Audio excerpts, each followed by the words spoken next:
With over 20 skills to choose from in Elder Scrolls Oblivion Remastered, it can be a little difficult to decide which ones are going to vibe most with your planned character. There's 21 skills, so I guess it's like, barely over 20. But moreover, a lot of the bonuses to skills have changed with the remastered version, or maybe you're coming from Skyrim where each skill had its own talent tree. In this video, I want to show off all the skills in the game and talk about them on a high level so you can devise a build that makes sense for the way that you want to play. If this is your first time on my channel, the way I do things is by upfronting the knowledge of my videos. So with that being said, there's so much information on this game because it's been out for 20 years and it's really easy to get paralysis analysis or analysis paralysis. Everything I'm going to cover in this video can just as easily be looked at in-game by going to the skill tab and just reading. What I'm going to do is go over things to give you my anecdotal experience after playing the game for thousands of hours over the last 2 decades. What I want to stress the most here is whether you're a veteran or a new player, play this game however you want. All of us that played in 2005 didn't have access to the information we have now, and we did just fine. I've done 3 big playthroughs in my life, and all I did was use the Prima official guide way back, and I did, again, just fine. The game is far more forgiving now with the better scaling method for the skills and attributes into your level where you aren't locked to specific attributes on level up. One last note, for veterans, the abilities that happen each 25 points have been changed or mixed up for better quality of life, so you'll be able to see that in this video. But that's it, too long didn't watch this entire video, so if that's all you wanted to know, please feel free to just shut the video down. I want to be respectful of your time. You can also navigate to any part of this video that interests you the most using the chapters about the timeline in the description. I've blocked them off according to each of the 3 schools or fields they fall into: combat, magic, and stealth. If you end up heading out, please don't forget to like, comment, or subscribe, as each one of those things helps me out in a huge way.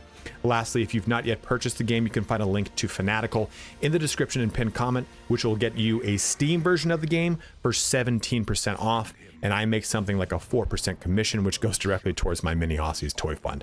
Let's get started on how to choose the best skills in Oblivion Remastered. Before we jump into all of our skills, I just want to quickly show off our level up screen. So when you level up in this game, you get 12 virtues to allocate to all of your skill or all of your attributes. In previous iterations of the game, this was locked to specific attributes. Hey, if you did certain skill levels, then you were going to add to these respective attributes. It's not that case, not that way anymore. So when it comes to leveling up your skills, major and minor, don't necessarily worry about, oh, well, that's a major skill, I'm going to select this, it's going to be linked to my strength. It's not like that anymore. It's not that heady anymore. So just have fun with it. You can put 5 points at max into one, up to the total amount of virtues you have left, right? So we can do this, this, and that if we want. Or we can split it and do something like that. You can only allocate to 3 at max. So you can't like go and do like, oh, okay, we're going to do 4 down here.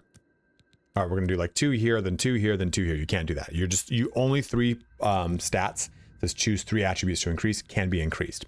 The only difference here is luck. That will take 4 virtues, but only get 1 point. So we can do something like that if we so wish. But I wanted to show this off before getting into skills, so you now understand how they play together. So we're going to be living here. This is pretty much, we're going to live the entirety of this video. And like I said too, you can just go ahead and click character, go to major skills, and this is where all the information is. Shut the video down if you just want to go read it yourself in your own playthrough. Maybe you're at work though, you want to kind of jump into some of the stuff. So to start us off into combat, let's talk about the combat abilities. So we're going to talk about Blade first.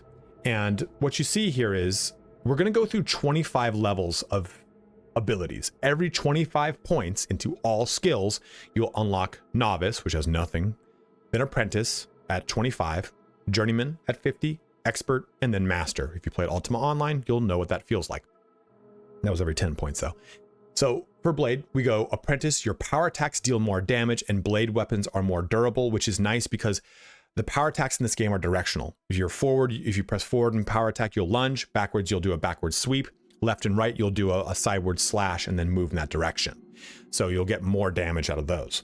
For Journeyman now, you get this weakness to normal weapons, which applies a debuff to them. So your power, you basically open up with a power attack to do a weakness onto that creature, and then your attacks for, I think it's 15 or 30 seconds, I can't remember, they'll have that weakness applied to them. Now, With Expert, once you get to 75, your regular attacks have a slight chance to make your opponent bleed, dealing damage over time. And then we'll push that into Master, which the weakness on weapons applied by your weapon attacks is now even stronger. So the magnitude that they become weak to it is increased. So blades here, it's just also worth noting with blades, it only covers short swords, long swords, daggers. Anything that is an axe is considered a blunt weapon. So just know that going into it. Blade, I think, to me, when it comes to blades, blades are really, if I'm being honest, I think they're the better of the two melee weapons. Blades, you get really good Daedric artifacts. You have a lot of really good weapons that you get in all of the DLCs and FLCs that came to the game. Lots of good two-handed weapons exist in those latter two things I just mentioned, like the Chrysamere, Goldbrand is amazing, the Ebony Blade, all those things are just so good. Like Goldbrand or Ebony, but one of those has built-in soul tapping. I can't remember which one, and it's so strong and so good. A blade, I think, again, is I had to choose blunt as a thematic choice, and I enjoyed it, but then when I would go to play through the DLCs and FLCs, which did add blunt weapons, I'm not gonna lie, they had some really cool maces and axes, but I was like, damn, this Chrysamere from the Knights of the Nine is so cool. I think the Shivering Isles one has a lot of really cool blunt weapons, but I prefer blade over blunt. That's a personal choice. That is a personal choice, which brings us down into heavy armor. And heavy armor here affects your ability to use heavy armor. Now, at novice, it degrades much faster. So basically it's saying, okay, you've got novice ability, which is 0 to 25. So it's going to degrade faster. But once you jump into apprentice, it degrades at a normal rate, which is good. Journeyman, it degrades at a much slower rate, but then expert is the biggest and most important. Well, the latter two are the biggest and most important because heavy armor is the heaviest armor in the game. Yes, obviously with the title like heavy armor, but I mean the weight of the armor on your character pushes against your carry capacity, and it's rough. In order to get the benefit of those two things in expert, so heavy armor, heavy armor you wear, specifically you wear, no longer encumbers you as much, and then it does not encumber you at all. So what that means is your carry capacity is freed up whilst wearing heavy armor, and your character's movement capability is increased because that encumbrance doesn't push against them. Kind of think of that like as a Dark Souls thing, right? Like Dark Souls has your encumbrance. If you're too high, you start to move slower and then slowest. Well, with heavy armor in the very beginning of the game, your character moves a little bit slower. Not like horribly slow, not like it is in Dark Souls, but as you push into expert and master, when you play a character on master heavy armor and you jump back to just having no heavy armor skill and moving around heavy armor, you're like, oh my god, it's slow as damn molasses. The big thing to note though between heavy and light armor is their scaling. Light armor scales better in the beginning and like it kind of tapers off in the end. Heavy armor scales lower in the beginning and then matches up to light armor at the end. They basically come within negligible amounts of a difference. So choose what fits the power fantasy of what you want for your character, and most importantly, the visual aesthetic. I love the way heavy armor looks. All the heavy armor sets are so badass looking, but light armor I've never really played a whole ton with. The benefits for light armor are really good for specific characters, so let me say that too, and that's in the stealth section. But you'll take really good advantage of those things by taking a look at what you get from the encumbrance. Just make sure you like the look of it. Just know that both of them will come out to roughly the same amount of defense. It's the actual attribute abilities that are really going to be the big clincher. Now, some other ones here that I don't have as major skills on this character is Armorer. So previously, Armorers repairing magic items, I believe, happened at 50. That's not like that now. So novice cannot repair magic items. Then at apprentice, now you can repair magic items. So what this tells you is you don't need to have much investment into Armorer to get one of the most important abilities from it, which is repairing magic items, which you will have in spades. So using hammers throughout your playthrough, even if you're a mage character, is going to be good because then you'll be able to repair your magic items without much of a headache because you'll get 25 armor very quickly. Journeyman, your hammers last twice as long. Expert, you can go past to 125 on your durability from 100 to 125. So weapons will deal more damage and armors will protect more. Armors will armor more. So you get that benefit from armorer. Then master, though, one hammer is all you ever need. Your repair hammers never break. One hammer lasts a lifetime, which is good because you don't have to worry about the carry capacity of holding onto them. Yeah, I mean, it's just one right now, but that's only using one. So you can see that they do eventually kind of, they will weigh you down if you want to bring a stack of them when you're out hunting. But the biggest thing is Apprentice. It's really good if you're playing like a pure warrior character. A lot of hybrid or stealth archers or mage characters, don't worry about forgetting it. Or yeah, don't worry about not picking it, especially since Apprentice is when you can repair magic armor. Athletics is another big one here. This one I almost would never choose as a major skill because it levels up very quickly. And that will superficially bloat your level, thus resulting in things that you're gonna fight harder monsters faster with a skill that doesn't contribute to that. So I would be wary of putting it as a major skill. Both major and minor contribute to your experience bar though, so just be mindful of that, like I said earlier. So with athletics, your fatigue regenerates more slowly when running. We get this to Apprentice though, your fatigue regenerates at a normal rate when running. Journeyman, sprinting consumes less, sprinting consumes a lot less, and then sprinting no longer consumes fatigue. Acrobatics allows you to jump on water, but that is a cool side note and to be found into the stealth section. Athletics is great, it's going to always increase as you're playing the game. You will get this to 100 no matter what, because you're just running forward. Sprinting helps it go up faster, but just moving forward gets it up. Which is a funny sentence taken out of context. Block here is another really good one for more of the, I guess, pure warrior character. But it's worth noting too with block, it will work with a two-handed weapon. So your shield or weapon loses durability when you block an attack. Getting this to 25 shuts that off. It no longer loses durability when you block an attack. Blocking an attack consumes slightly less fatigue. Expert consumes even less, but now an expert, you get shield bash. Skyrim has this as a talent very early, I think. I can't remember. You perform a shield bash by pressing your attack button. That's just the left click on the PC while blocking with the shield. And then master, blocking an attack consumes almost no fatigue, and your shield bash deals more damage.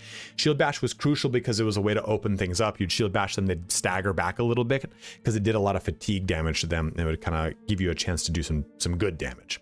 But block is also going to be used with your two-handed weapon, and it's a reduced rate. I think it's like 60% or 50%. Something like that is blocked versus the shield, which is like 80 to 100, depending on if it's a light or a heavy armor shield. So know those things too. There are both light and heavy shields, which will take advantage of your light or heavy bonuses from your armor. So know those things. Another one here is blunt, which we've talked about here. Blunt does include axes, like I said. Your power attacks deal more damage, and blunt weapons are more durable. Power attacks temporarily grant you a shield, which is a cool, I think that's a new change here with blunt. Your regular attacks have a slight chance to silence your opponents, and the shield granted by your power attack is even stronger. So they've done things to make blunt more appealing by giving it more augmentation and supplement, right? Like sword gave us a bleed, or I'm sorry, blade gave us a bleed, blunt gives us defensive characteristics. So it does not necessitate, but it does kind of point back towards being more of a defensive role. And there are lots of really cool, as much as what I said about the blades, right? There are still really cool, like Mace of Molag Bal is really damn good. There's plenty of really good Daedric artifacts that are axes or maces, plenty of FLC and DLC ones that are axes and maces as well. So don't feel pigeonholed into that because of what I said earlier. Lastly, we have hand-to-hand for those that want to play a monk. Attacks additionally deal fatigue damage. You do not recoil armed opponents when blocking their attack. So that's your novice. But once you get 25 points in, your power attacks deal more damage, and you recoil armed opponents when blocking, which is really cool. Your power attacks have a chance to disarm your opponent, and your attacks can hit creatures immune to physical damage. So you can punch ghosts as a journeyman hand-to-hand. Expert, your attacks deal more fatigue damage, and your attacks deal even more fatigue damage. So the big thing with hand-to-hand is you can just outright like knock someone over because the amount of fatigue damage you can do. You can disarm them. You can punch things that have a physical immunity. Hand-to-hand it's kind of a weird one, and it's kind of slept on, right? Because it doesn't have like, oh, you can't take advantage of all these really cool things, but you can have a lot of fun with it because you can also use a shield with your hand-to-hand if you so wish. So being a monk is a very viable thing in this game, and it's a cool kind of challenge approach that you can take to playing Elder Scrolls Oblivion. I was like, what the hell is the name of this game? But now let's go into some casting or magic spells. So pretty much all of these are going to be very straightforward and very self-explanatory because basically they are locked. Well, the leveling of them unlocks different levels of spells. There's no real benefit outside of that. So Alteration will give you Novice, Apprentice, Journeyman, Expert, and then the Master or all level of spells as you progress through it. When you go to Conjuration here, it's the same thing. So the level of the spell determines its magnitude, its viability, its strength, its whatever. And your access to those levels of spells are dictated by your skill, yes, but also your magicka amount. It's why having magicka is such a strong thing for any kind of spellcaster, because you could be a master conjuration character, but if you only have 15 magicka, you can basically only cast apprentice level spells. So that's the important thing to know about this. You need to have the magicka to support the level of skill you have that then unlocks the corresponding level of spell. Destruction, it's the same thing. It's all locked behind that. Mysticism, you guessed it, same thing, and same thing with Restoration. Now, what I will say though, when we take a look at these skills, is how do they really play in the world? Like, yeah, I'm stuck because Mysticism on paper looks really cool and I don't understand it. Well, Mysticism is really good. And let me go through actually all of these really fast. So Alteration is basically your ability to alter the world, unlock things, breathe underwater, walk on water, reduce encumbrance. But the biggest thing that it gives you is shielding damage from physical or magic. It's a really good one, especially if you're going with any kind of pure mage character. It's really good if you're going with any kind of character that is more of a spell blade, but you're maybe not focusing so much on heavy armor. You need some sort of defensive characteristic. Alteration is really great for that. It's one I really enjoy. I think it's like maybe not as good. I think the next two we're going to talk about are really good in Oblivion specifically. So let's talk about those. Conjuration is really cool. So you summon creatures and you start just by selecting this, you summon up a skeleton, which is very strong, but you can summon weapons and armor, which are very strong until you get Daedric artifacts or really good high-end equipment. Summoning up those things are really good. When you go through the swamp, you deal with people who summon armor onto themselves and they're really good about it. Turning the undead is a cool little like, hey, cool, nice to have. But Conjuration gets very strong early and stays very strong. It doesn't level off because you still get access to very strong summons in the game. I don't want to like ruin all the cool ones you get access to, but I was trying to think of like what's a cool one I know off the top of my head. Like you have a bunch of bound ones. You get you can summon a Gloom Wraith, which is cool. An Ancestor Guardian is part of you being a dark elf. But like when you get into stuff like the Spider Daedra, you start getting really cool conjuration stuff that gets to go on. Destruction spells are mainly linked to ranged and touch spells. Yes, those are all cool and they're good and they are great in this game. But one of the biggest things you need to know about destruction is that Oblivion has spell crafting. You can craft whatever spell you want. You can craft alteration, you can craft super strong alteration spells, but you can also make absolutely disgusting destruction spells. I was able to like lock up my Xbox 360 by making a stupid strong fireball. So as long as you have the gold, you can make a really, really strong destruction spell. So it's why having high destruction gives you the access to, because it's usually you're taking variations of spells that already exist and increasing certain aspects of the magnitude and what have you, and it'll have corresponding costs back to you either through, well, it will have a corresponding gold cost to you, but it also has a corresponding like, hey, this is going to cost this much magicka, can you even cast it? So it's a really cool thing about destruction is that, yeah, you're doing touch spells, you're doing range spells, you're weakening your opponents, but you also make like a really strong bomb. Like, okay, you have a fireball that when you cast it also casts weakness to fire on a thing. So you can keep casting it to cascade that damage into stuff. Mysticism is going to be really good if you want to try to like absorb or reflect damage to things, but it's also the biggest and most important portion of mysticism is binding souls. All magic items in this game need souls to empower them. So mysticism is really what allows us to do that. But it also gives you stuff like sense life and reveals paths. So you can get basically it's like an infrared. You cast it, sense life allows you just to see things around corners and the such. But mysticism is a really crucial one that you'll use on almost every single build because of soul tap or bind soul, soul tap. Basically putting souls into soul gems that you then use to recharge your magic items, your magic weapons. Restoration is a tried and true one. You're basically going to restore health here. restore and fortify attributes. Fortify means that it increases. So if it says fortify 50 agility, it increases your agility by 50. Cure diseases, improve resistance. It's your paladin casting school, as it were. Now, I do not have illusion, and illusion is really going to focus more on stuff like invisibility, concealing things, charming things, paralyzing stuff. It's more of a crowd control style of spell casting and less of an outright like, hey, I'm going to do cool, fun damage to stuff. So we do have that as kind of a juxtaposition between a lot of the other things we've talked about. It's really good if you're trying to play like a stealth archer that uses illusion to stay silenced. I'm sorry, not silenced. You can like mute your footsteps. You can also silence things though, but also really good for putting you into invisibility. Sorry, I have terrible allergies. So that's really good in that scope. But the last skill I want to talk about in this section actually has things that get stuff per level. So alchemy, you recognize only the first property of ingredients, and then eventually you'll get to 2, 3, and then eventually all 4 properties of an ingredient at expert level. And this means that when you look at an ingredient, those 4 properties, as I'll show you real quick. So you can look at like, say this, say those are the 4 properties it's talking about. So when it's at this point, I only can see the 1. And as you progress through it, I'll be able to see more and more of those. And you have a chance to craft an additional potion, can handle more simultaneous potion effects, and then always craft an additional potion. And lastly, you can make a potion from a single ingredient and can handle even more simultaneous potion effects. What that means is, so let's look at this. This says damage fatigue. This says damage health. So I could make a potion at higher potion alchemy that has both. Or maybe I can do this, which has then resist disease into it. And I've got 3. I can add more of these effects to the potions the higher my alchemy is. And alchemy is very strong in this game. I would not choose it as a major skill because it levels up very quickly as well. It really, you could sit down and spend some time on it and get it to 25 or 50 very fast.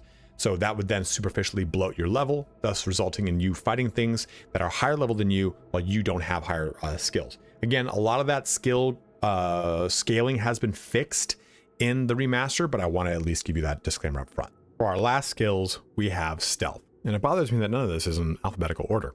But acrobatics is really cool, really fun. Again, another one that I would recommend not to have as a major skill because it is very easy to cheese or level up. You just simply need to press spacebar a bunch of times. If you're running up a flight of steps, pressing spacebar, it will level quickly. If you stand under like an awning or some sort of overpass that makes it so your character can't jump its full Z-axis distance, you just spam the jump button, you'll level it up very quickly. But it does a lot of cool things. So Apprentice, you can dodge by pressing the right mouse button, the block button, I guess it is, and space while moving. It's really sick. So your character will roll on the ground. Jumping consumes less fatigue. You can jump over the surface of water. I'm sorry, if you move left or right and press the space bar, you'll roll on the ground. If you press backwards, you'll do a backflip. You take much less damage when falling long distances. Jumping consumes a lot less. Jumping over the surface of water is one of the coolest feelings in this game, and you match that with high athletics and really cool light armor stuff, and you're just able to blitz everything. Speaking of light armor here, so we talked about the difference between light and heavy armor, but in case you jump to this section, let me tell you, light armor scales better in the beginning of the game and then lower in the end of the game versus heavy armor, which scales lower in the beginning and better at the end. They eventually get to the same point of rough defense, depending on which one you've specialized in.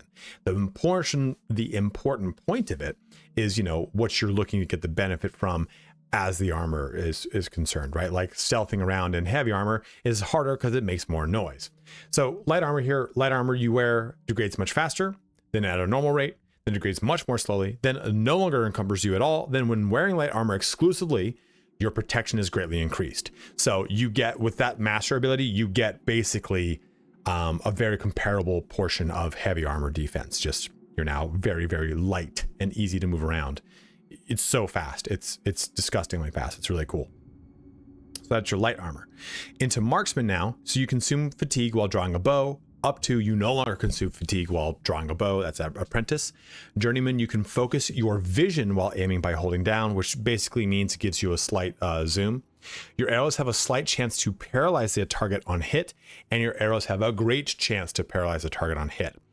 It is why Stealth Archer is so good, especially when we go into the stealth section, because you get to use these two in conjunction to do tons of stealth damage and paralyze the target. It's really disgusting, and there's lots of really good bows in this game. Archery is such a fun mechanic, and it's what you're probably going to use for a lot of stealth play.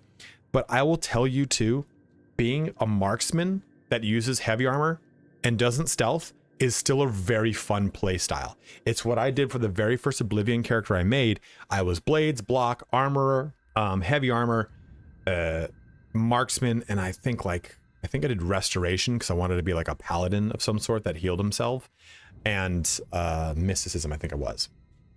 I think there's one more ability. I think you choose 7. I can't remember either way, but my point remains that marksman, even without using the stealth archer capability, is really fun and really good, and you can use it to kind of pull things to you to kill them when you're in a really scary, hard place. So even if you're not going to put points into it, you can still use it for that exact same thing if you don't want to waste magicka pulling something and possibly miss the spell. So that's a really nice use case for that.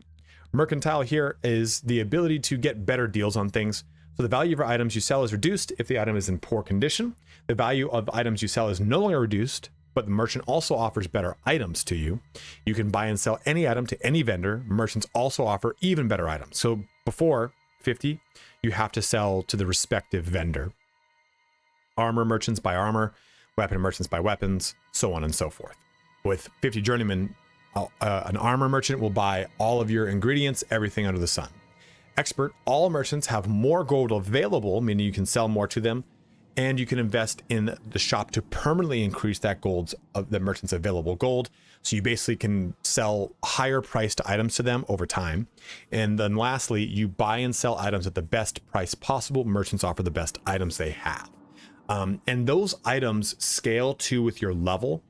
So when you first jump into the Imperial City, for example, they will have magic items that are there that are always kind of set in stone.